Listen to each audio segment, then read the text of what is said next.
Well, Lesson 2 talks about what does it take to be a standout virtual assistant or a standout VA.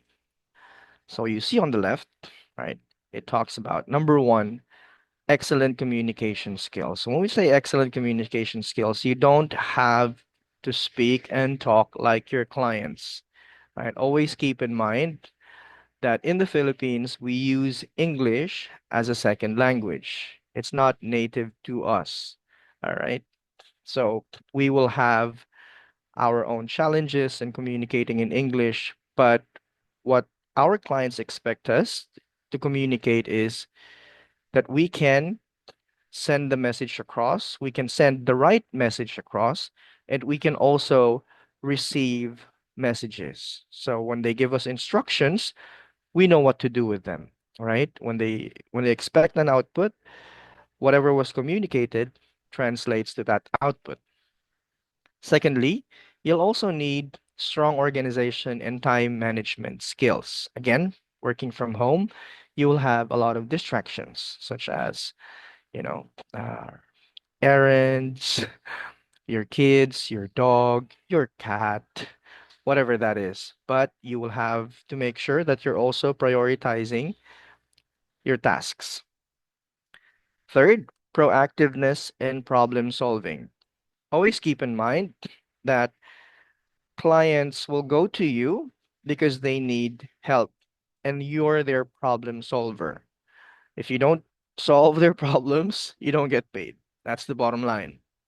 Adaptability and flexibility.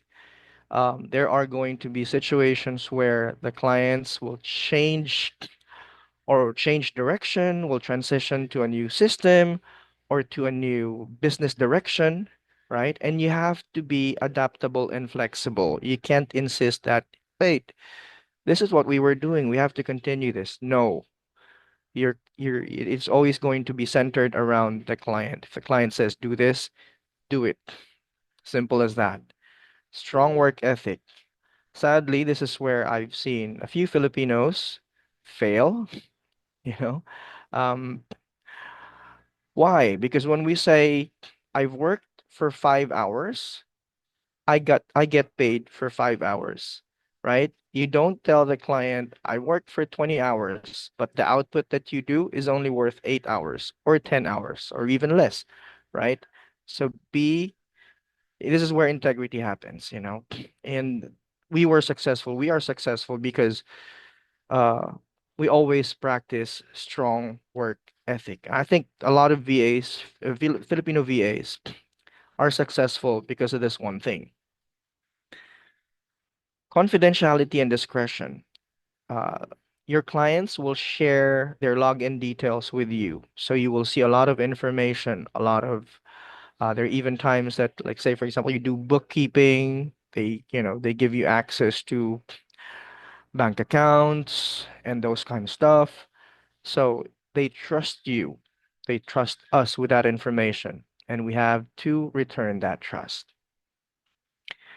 Another important characteristic of a standout virtual assistant is one who is willing to continuously learn, right? You always need to adapt to new tools, to new trends. And I found that Google and Google and YouTube can be your best friends. You know, you're always online anyway. If you look at your daily life, you're awake for probably, you know, 16, 18 hours. And how much of that is spent online? Why don't you use that time to be productive, to be learning, right? And when you learn, you also become more tech savvy, right? Clients also expect us to be detail oriented. When they say this font should be blue and it should be this size, it should be exactly like that. Okay? And if they say the message should be like this, it should be like that. And lastly, I think this applies to any career. Uh, positive attitude, positive mindset will take you, a long way when you build a career. But specifically with being a VA, you should always be client centric. Your focus should always be the client. Your focus should always be the tasks that are expected by the client. All right. So we've listed down 10. I'm sure there's still probably more out there, but for us, these are the most crucial. Now, I want you to evaluate yourself based on the 10 qualities that I've mentioned, and which of them do you think are your key strengths? So I'm sure that if you rank yourself out of 10 in all 10 of them, it's not going to be 10 all the way, right? There are some that would probably be an 8, a 9, a 7. So look at those 8, 9, 10s of yours and play to your strengths. If there's anything that you think may be lacking, you know, let's find ways to help you improve on these things. All right, so look at that.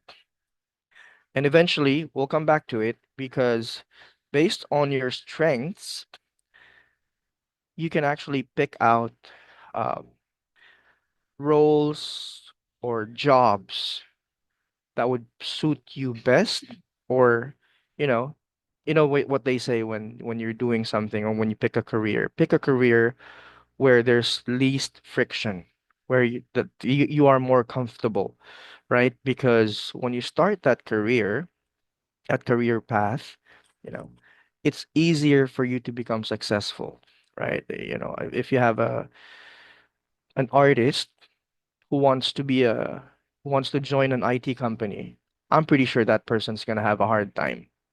You get what I mean? So it's about playing to your strengths.